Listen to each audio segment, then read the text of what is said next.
Naloka ang mga netizen at maging ang mga kapwa-artista sa pang-hardcore na workout ni Kim Chiu. Muling pinahanga ni Kim Chiu ang netizens nang ibahagi nito sa kanyang Instagram post ang routine ng kanyang pag-gym. Sa unang video pa lang, bumubuhat na ng malaking flat tumbles si Kim habang nakahiga sa bench. Singa ni Bianca Gonzalez sa comment, "Lakas!" Sa isa pang video sa parehong post, nag-lateral raise si Kim para sa kanyang triceps at back lateral raise para sa kanyang biceps. Nag-leg workout din si Kim na sinundan ng imaginary jumping rope.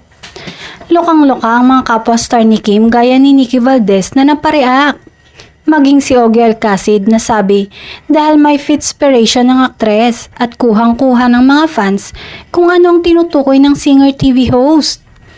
Wala raw kaduda-duda sa kanyang strength si Kim na nagagawa nitong kumpletuhin ang kanyang program nang walang cheating.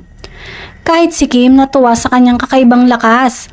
Aniya sa caption, "Who is she? Strong girl era, lifting weights."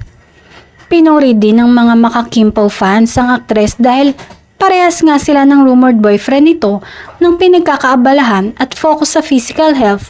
Ayon nga sa kanila, ang inspiration nila ay ang isa't isa.